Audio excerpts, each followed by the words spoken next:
Well, hello everybody. Thank you so much for tuning in this week to the Andale Run podcast. We appreciate you taking some time to join us on this podcast. And so, just as a reminder, we are on the socials. You can find us very easily at andale.run on Instagram and also TikTok. And also, don't forget to hit that like and share button on Spotify or wherever you're listening to. We are on Spotify, Apple Podcasts, and also on YouTube. So you can share there and give us a follow. It would help us out tremendously to be able to get this out to as many people as we can. And it just takes a few seconds to be able to do a rate as well. So that would be incredibly helpful. So this week, we are incredibly excited to be able to have a guest on that many of you may have heard of. But I'm going to go ahead and pass it over to Abe. He's going to introduce our guest today. Yeah, I'm super excited also. Today on the podcast, our guest has run 149 in the 8, 358 in the mile, 852 in the 3200. He's an 8-time state champion in Iowa, Nike Outdoor National state champion, and champion of the Hoka Festival of Miles. This is Quentin Nauman. Well, hello, Quentin. How are you today, my friend? Thank you so much for coming on to the podcast. How are you? I'm doing well. How about you? I'm doing really well. You know, I'm glad that the weather is changing here in Illinois, so we are seeing some sun come out and hopefully warmer weather coming soon. So I would imagine we the agree at the same for you. Midwest. Yeah, Yeah, we agree at the Midwest. Yeah, for sure. So, Quentin, thank you so much again for taking some time and coming on to the podcast. We really do appreciate it. And, for many of our listeners, they may know about you and everything, but we want to be able to jump into a couple of questions and get to know you, of course, and everything. So, Abe, what we'd like to know first, before we jump into any other questions about track and or cross country, is I am really curious as to what got you into running. Like, was it somebody, pushed you into it, or a family member who suggested it, or a friend, or what got you into running, and how did you get into it? So honestly, it was a combo of two things. One thing being the pandemic in 2020, which was my sixth grade year was 2020. And I know that actually makes me, that feels weird saying that because that's like a long time ago, but it was my COVID year and I was originally playing football. And then I the next year I went into the mentality of like, I am probably not going to play football anymore. So I didn't really do much in between my 6th and 7th grade year. And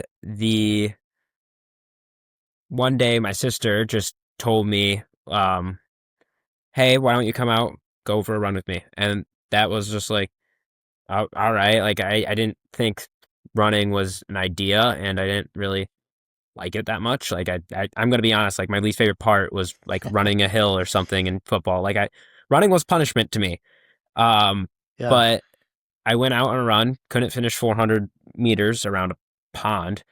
And I just got embarrassed and I didn't do any training going into my 7th grade year. Like that was the only time I ran until I went into 7th grade cross country. But as I started running and then I kept getting more in shape, and my final meet, I hit a big like minute and a half PR, and I was just like, oh, okay, well, like I'm not going to take any time off. Like, I feel good right now. Like I felt great. And I was just like, I want to keep feeling this. Like, so I trained through 7th grade and, got to 7th grade track and I ran very well. And that was when the moment hit me. It was my last meet in 7th grade track when I was just like running against a bunch of 8th graders and I caught the last 8th grader and I was just like, all right, nope, this is my sport now. Like this is my life. I want to put everything I can in it. Okay. Well, so it started in middle school for you. It sounds like, and you caught that bug. Yeah. Absolutely. So with that, like, so your sister kind of introduced you to it. Were there any other runners in your family that you know of that maybe ran track or did cross country or did like long distance running? Just my older sister was the one who did distance running. Okay. For my family, my younger sister does it now. Oh, Um, she's on the iffy side if she even likes it or not. She likes the social aspect. Absolutely. okay, That's her favorite thing about it. sure. And that's like kind of like a hobby jogger, you know. But I would also say like my third cousin. So I know that's very distant, Okay, but he has the same last name as me. So it's like, all right, like he was the big guy when I was an eighth grader, and he ended up being he was a senior. So okay, he graduated before he even got there, but I sure. knew he was big time running. Yeah, that was mostly it. Like family wise, I know my uncle, who lives in Washington right now. He was like Okay, the distance runner of my dad's side of the family, and that's gonna be exciting because I remember when I was at Nike Outdoor, uh he was the he was basically my parent there. Like none of my parents went okay, down, but he did. yeah. And it was just funny because last time you probably saw a track might have been when it was gravel. Oh, So going from gravel to Hayward Field is something different. oh, for sure, for Yeah. sure. Yeah. Well, that's great. Thank you for sharing that. I mean, because I know Mm. that we all have an origin somewhere where we started, in whatever sport that we're playing.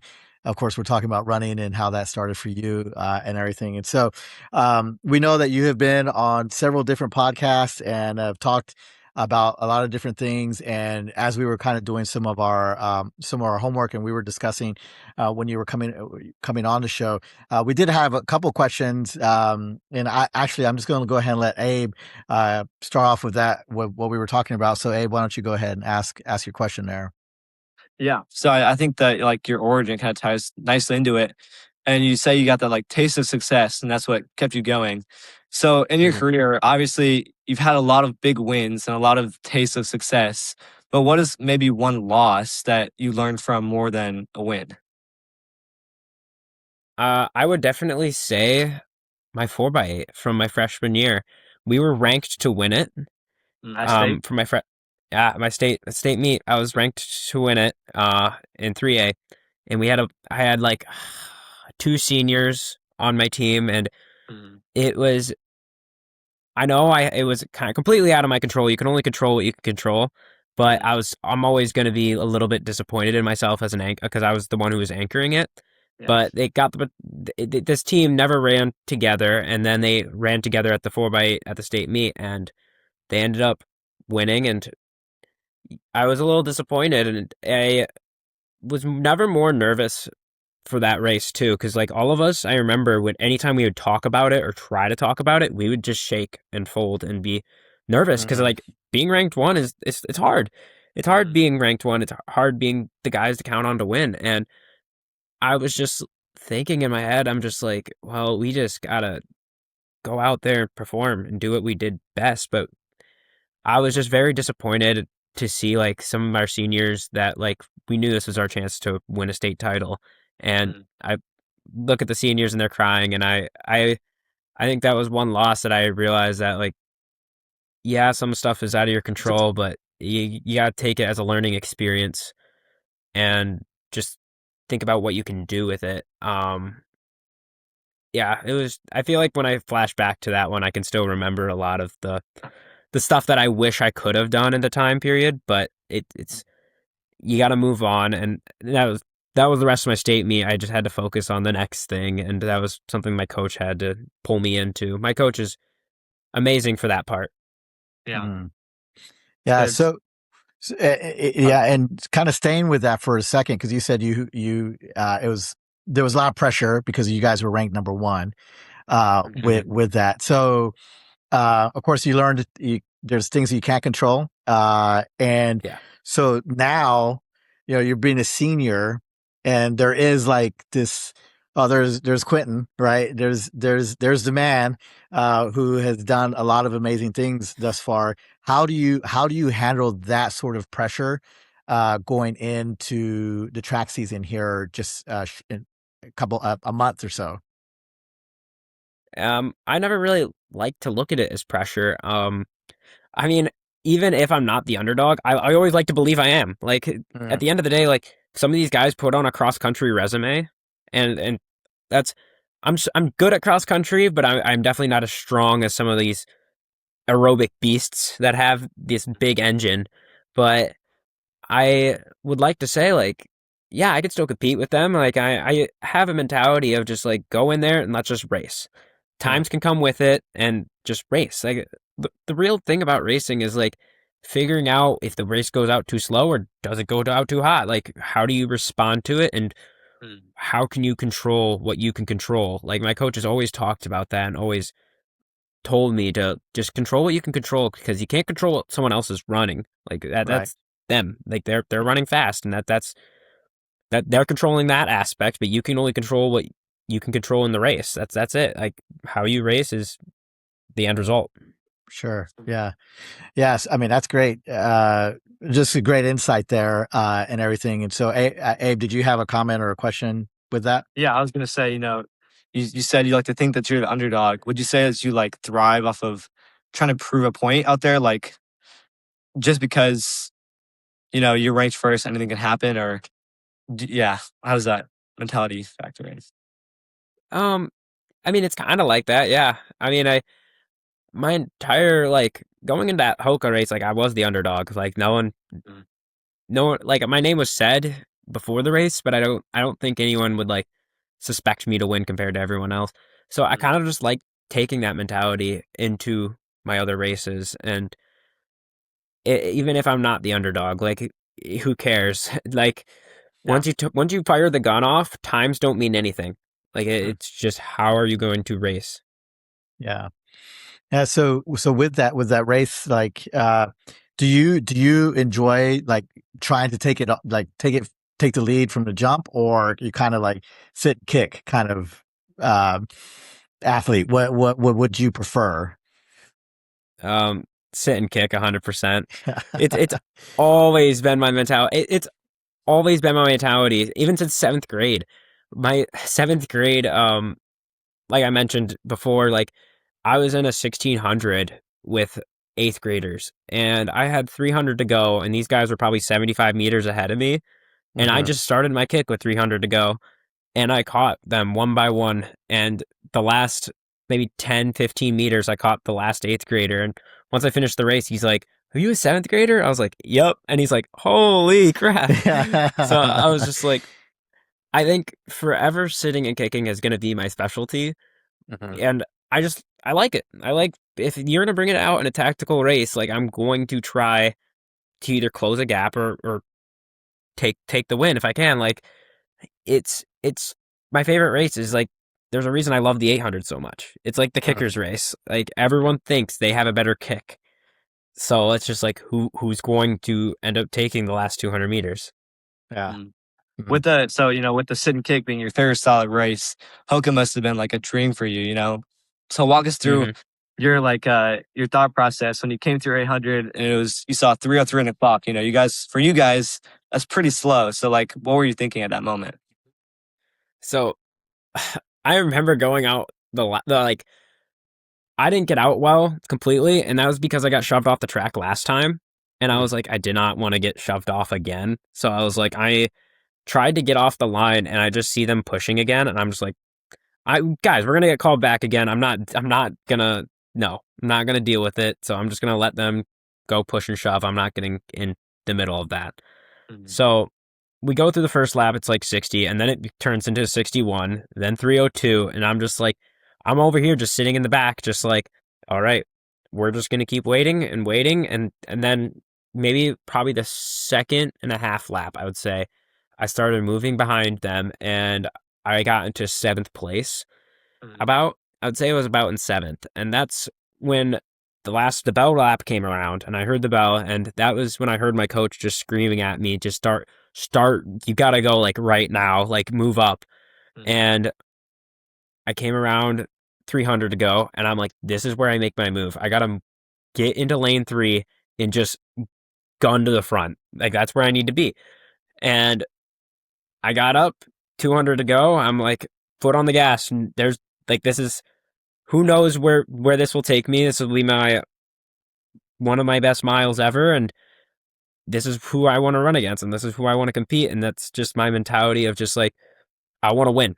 Like I wanted to win more than anybody on that line. I felt like, and the last 100 meters, I see Josiah coming up on my shoulder, and I'm just like, oh crap. Just because I knew he was a kicker, and he came up on my shoulder, and I was just like, I'm looking at the tape and just keeping my arms pumping. I didn't even look right. I was just gonna keep going, and I I felt like I could have ran another 100 meters longer. Like I was just like, as long as he doesn't catch me, I need to stay away from him. So yeah, I feel like what you said with like keeping the hands in the kickers, that race was a very tactical race, and I like to think that if you're going to do that, it's a big mistake for the next person who has to be on the receiving end. Mm. Yeah. Well, I mean, and some people enjoy that. It makes an exciting race Yeah. for sure. Oh, Uh, I fully agree. Like yeah. it's like watching Cole Hocker kick at the Olympics. Like Uh, you're gonna love it. yes. Yeah, for sure. With that, one of the things that Abe had pointed out as we were kind of talking about this was that we noticed that in your freshman year, you ran 400 and 800. And so Hmm. we were kind of curious as to like, because the 400 is like a long sprint, of course, and 800 is the Hmm. 800. So what kind of shifted to make you say, I'm going to try some of the longer distances now, and everything. So what caused that shift for you? So my coach and I knew we were both like I was good at cross country. Hmm. After we figured out like, hey, my sophomore year I got like ninth, or like I think I got seventh actually, and I was ranked ninth, something like that. And we were just like, all right, well, she thought I was gonna be more of a 4 and 8 guy, and that's also what my coach and my third cousin who graduated the year before said. Like he's gonna be a 4 and 8 guy, and my buddy who goes to Wartburg just said, nah, he'll be better in the 3200, and um it was a whole argument about that. So I was running 4s and 8s primarily at the beginning, and I think it was my second outdoor meet. I finally ran a 3200, and I ended up qualifying for Drake because we had an entire group that wanted to actually go for the Drake Relay Standard. Okay. So we went for it and we got it. Two of us got it, and I actually got out kicked in that race. That was Mm. the first time I got out kicked.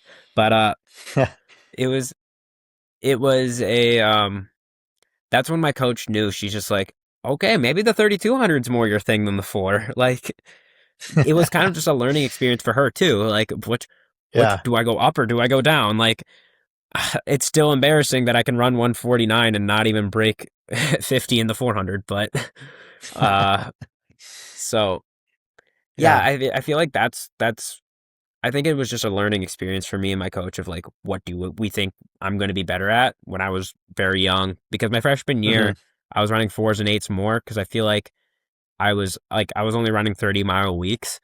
So it was Mm. like I didn't really have as much endurance or that base built, and it was like my third year. So we didn't really Yeah. know where I was gonna go. Sure. Yeah. Obviously the 400 and the 3200 are quite different events, different specialties. But out of any distance in between, what do you think is your favorite to run?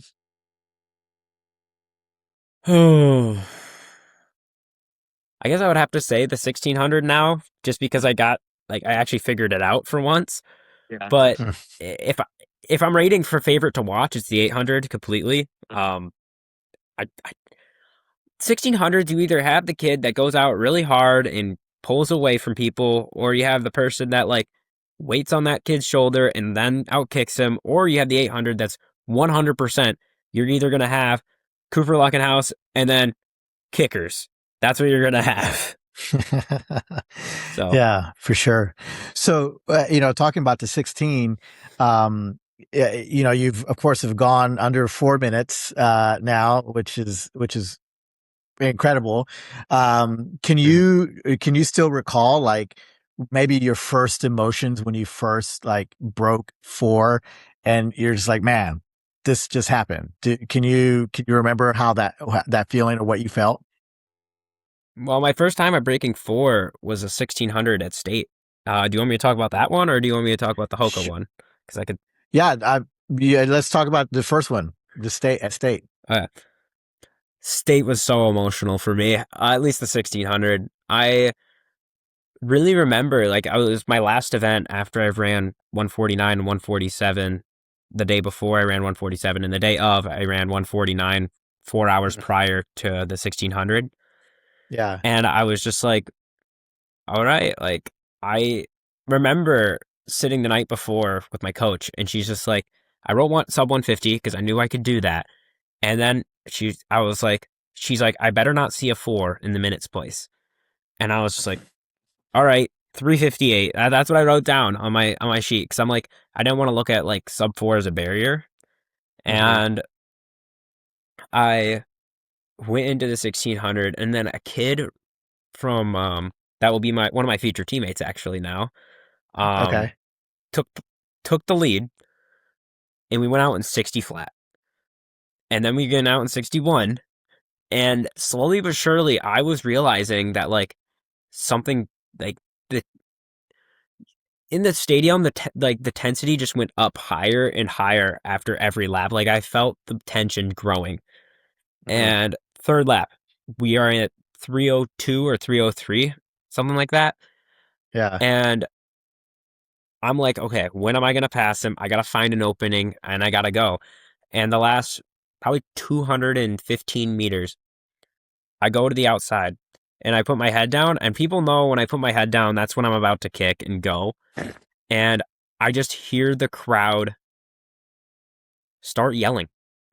Hmm. And it was just like, oh, shoot. Okay. I might have something here. Like I need to go. Like I need to run as fast as I can. So I kept my eyes up, lengthened my stride, and last 100 meters was probably the most memorable 100 meters ever because I just hear screaming. I don't hear the announcer. I don't hear anything. Just screaming from the crowd and pushing me forward. Across the line, it was the loudest I've ever heard Drake Stadium ever be. Yeah. And I sat on the floor after I saw the 359 up on the board, and I was just like, I was just crying because I couldn't process myself doing this. Like it was Mm. a dream that I saw my freshman year when Heidish broke it. Like I Yeah. was like, that was a long away dream for me, and it just happened, and I was just like, holy crap. Yeah. Yeah. So you were literally speechless Yeah, after that. You're just taking the moment in. Yeah, and sometimes that's all you can do.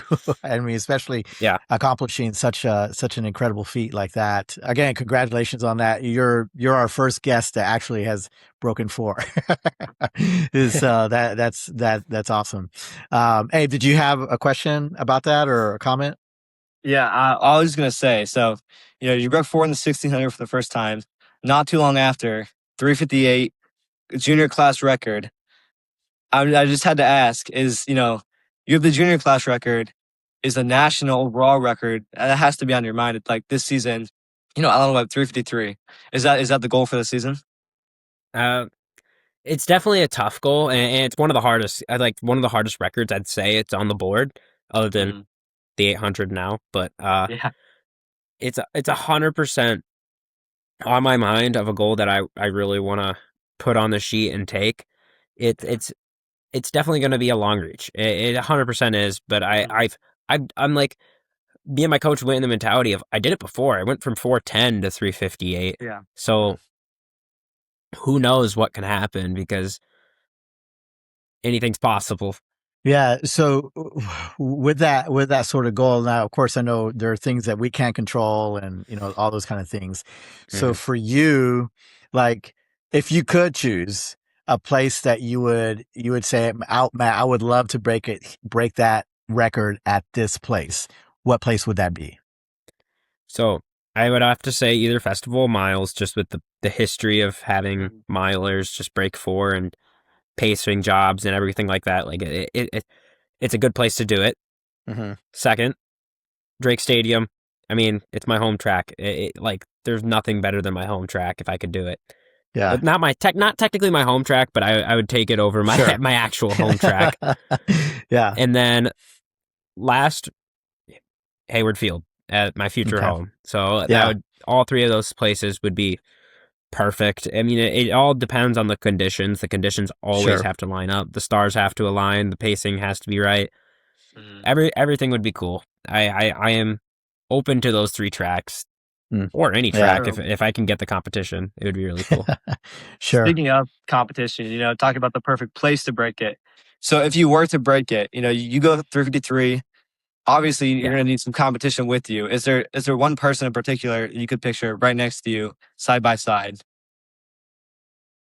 Not particularly. Like I just want to go in with anybody. Like Mhm. I could race maybe when because obviously my Iowa high school rules are strict, so it would have to be postseason, Yeah. Uh, um, a collegiate or just like some really fast runner. Like I mean, anything's possible. Or just bring another high schooler with me. That would be really awesome. Like I love seeing high schoolers succeed, and it's amazing. Like I know I myself as a high schooler, but I just like seeing other people do really great. It's just really cool.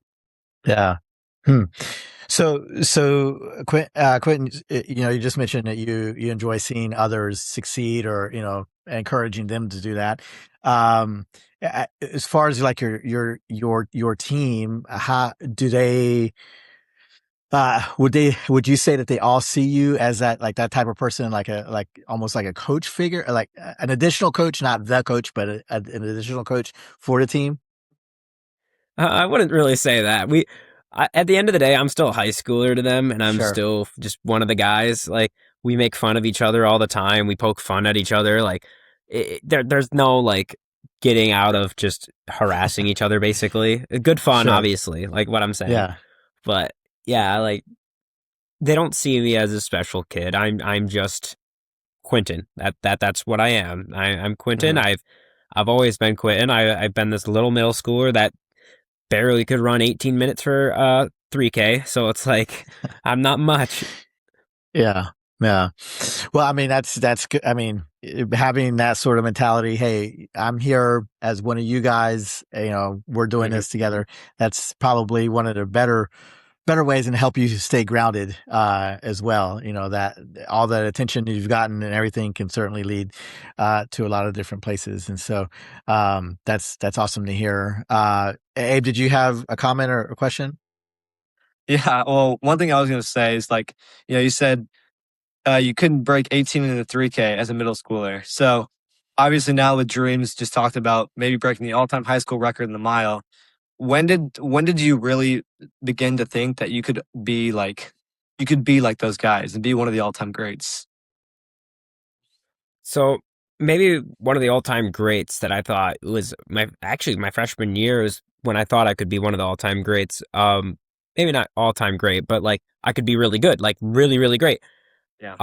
My freshman year, uh, open 800 meter.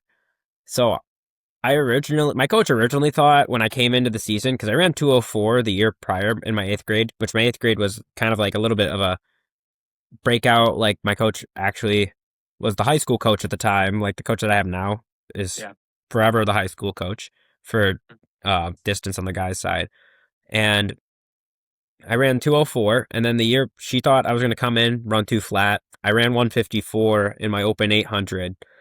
And it was kind of the way that I raced it that my coach realized that I have a very good like competitive side that like I want to beat whoever is in front of me. Like that's what I want to do forever. But I remember it was this senior scored 38 points for this team for his team, which is incredible. Yeah. Like a lot of points, and they ended up winning the state title as well. Mm. But he was on fire before that. Like he won the 3200, got second in the DMR. He ended up winning the mile after the 800, but Mm. he came into the 800 already on fire. And he I remember seeing him and I was just like, he's this tall 6'3" guy. And I'm this short, like 5'7" freshman. And I'm looking to my right. I'm like, that's the guy I need to stay with. Got it. So I got out and I literally just went on his shoulder.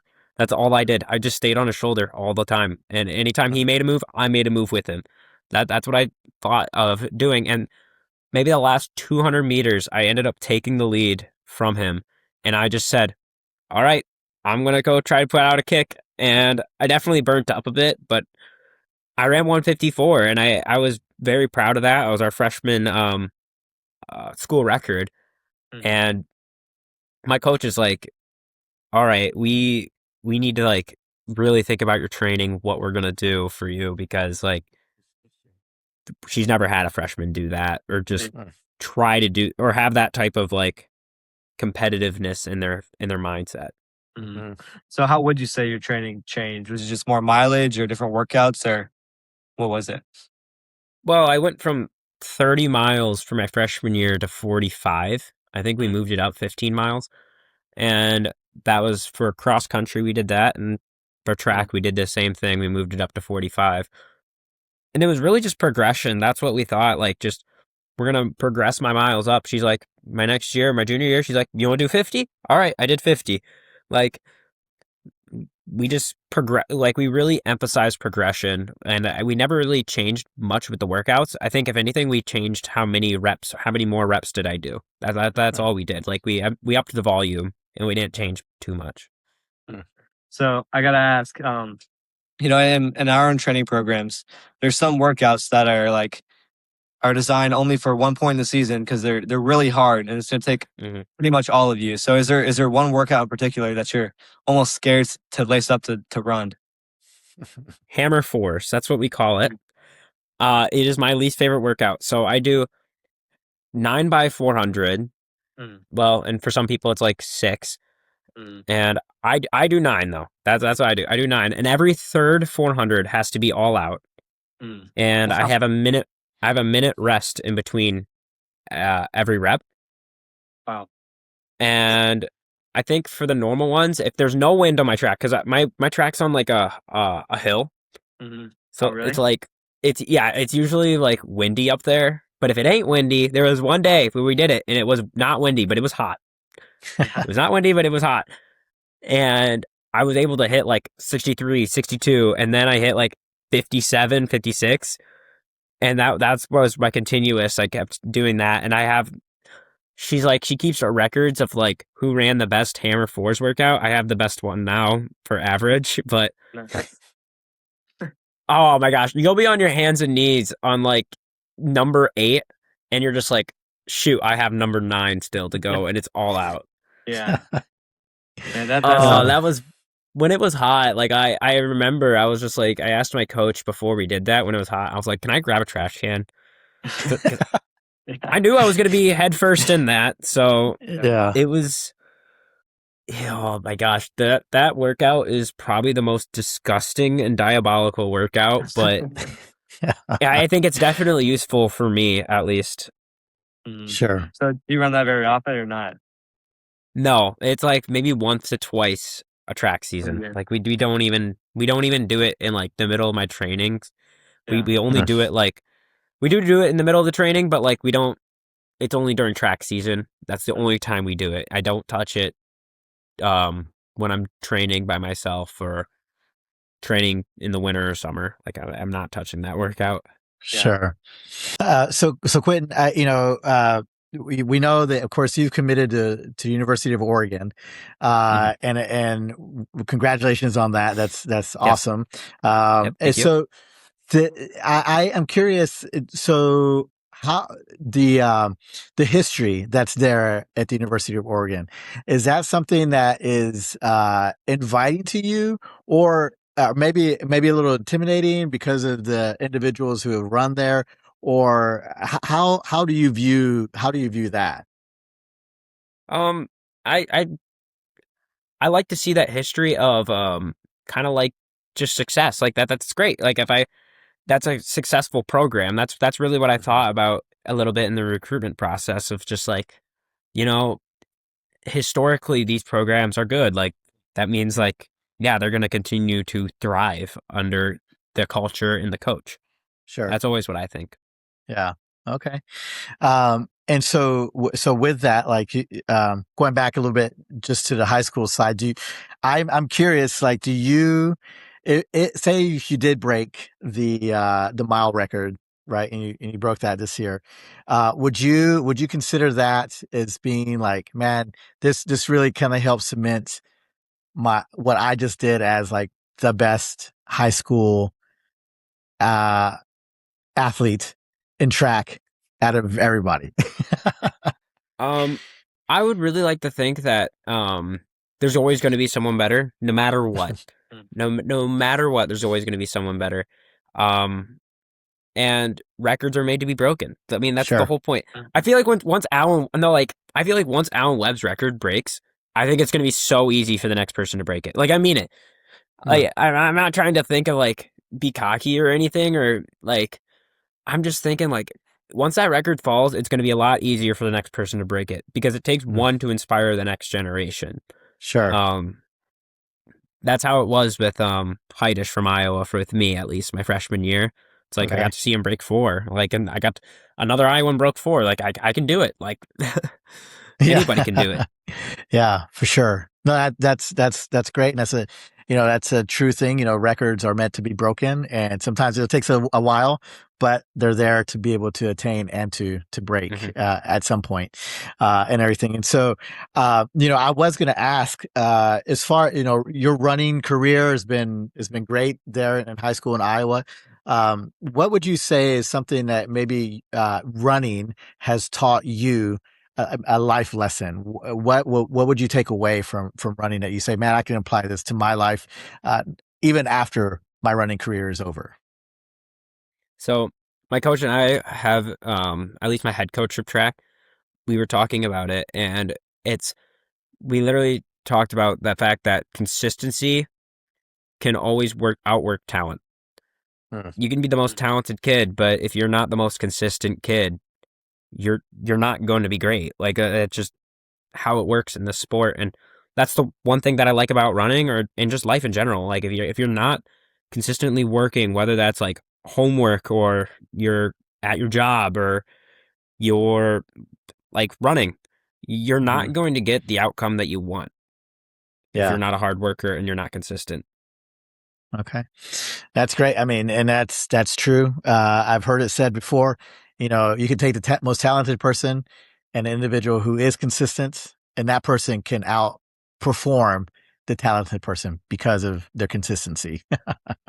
Yeah. So that's a great word.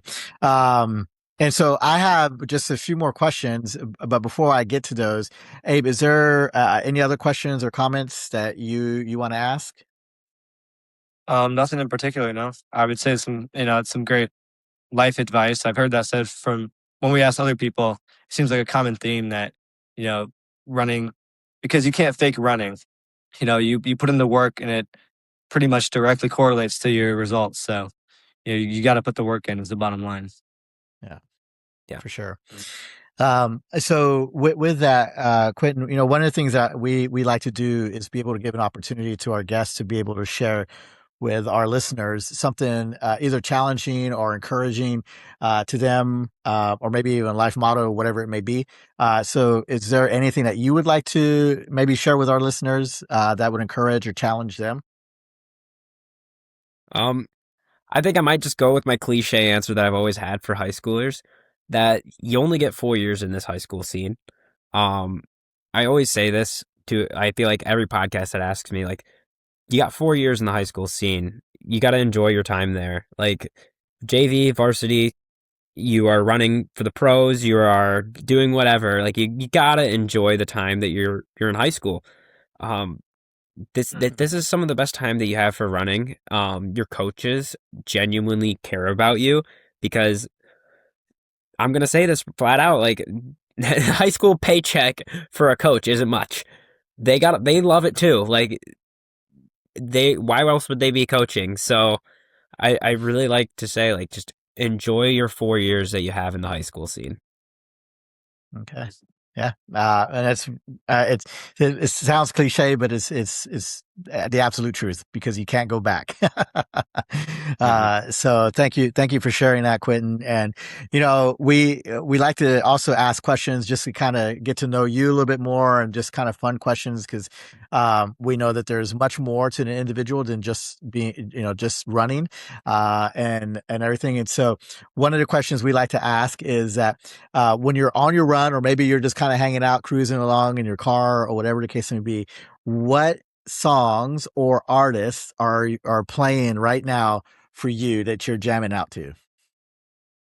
Dang, I have a playlist that's literally called Random, and I have, Okay. I would say like I have like 900 hours worth of music, which is Okay. just yeah, it's again random music. So Just random. currently, if I go on like my DJ or anything, Red Hot Chili Peppers would be playing. Okay. Just old music. I would have some Guns N' Roses. Sometimes I would have some 90s with like Linkin Park or something. Um, Okay. Yeah. I got Elton John in there. Like I have a lot of just artists from different genres. So I mean, Okay. I'm an old head. Let's just say that I'm more of an old head. So Okay. All right. We'll take that. Fair enough. I can certainly jam with some Linkin Park. I enjoyed yeah. them when they were around and stuff. So, all right. So we got that one. All right. So the next one is you are on we're a 4x8 relay team. All right. So it's going to be Mhm. you, and you got three other people to choose from. And those three people come from either Marvel or DC. Who is going to be on your team? Which one's got Flash? That would be DC. Okay, so then I gotta take Flash, obviously. Okay. Um, take Superman, All right. and who else would be really good on DC? Huh. I feel like that's all you need. I would just grab Robin, even if he doesn't have a superpower. Like I feel like those two will Okay. just get you a far enough lead from away from um Everybody else. Marvel. Yeah, Yeah. like the Flash is done in like a second. So Yeah. Okay. All right. So Robin would make the team because the other two are incredibly fast. So there you go. correct. That's a good one. All right. Yeah. And so then this next one is what would you say or if you could describe for us what was maybe your most embarrassing moment in either in a track meet or a cross country meet? Oh, that's wow. That's like taking some flashbacks. Um, I would say anytime my teammates would make fun of me, like and just like um mess with me when people are like in words fanning, I would say. Okay. Yeah. Anytime people are like, because my teammates, because sometimes I'm like always have to tell them like some of these people are gonna look at you guys like jerks. Like you guys gotta calm down a bit. Yeah. But Yeah. but Okay. yeah, like it's kind of embarrassing sometimes, but sometimes it's okay. I feel like if you're saying like most embarrassing is when I get noticed in like my workplace or anything like that, or Okay. I Yeah. because I'm not asking for attention. I just want to work. Sure, sure. You're just trying to get that paycheck.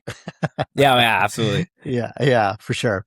Awesome. Well, Quentin, I just want to say thank you so much for taking some time and coming on our podcast here, and certainly some great insight and conversation. I probably could talk even longer and with Mhm. other questions and everything. So, but we want to be, of course, respectful of your time and everything. And again, thank you for taking some time and everything. And so for those of you who have listened, thank you again. And you just taking a moment to remind you that we are on the socials on Instagram and TikTok. You can easily find us at ondele.run and also on Spotify, YouTube, and Apple Podcasts to be able to find us there. And you can share this and give us a follow. That would be incredibly helpful. So until next time, we hope that you have a great week, and whatever goals you accomplish this week, we hope that you hear my voice saying, andele, because you accomplished something incredible in your life. So thank you again, guys. Until next week, we will talk to you later. All right.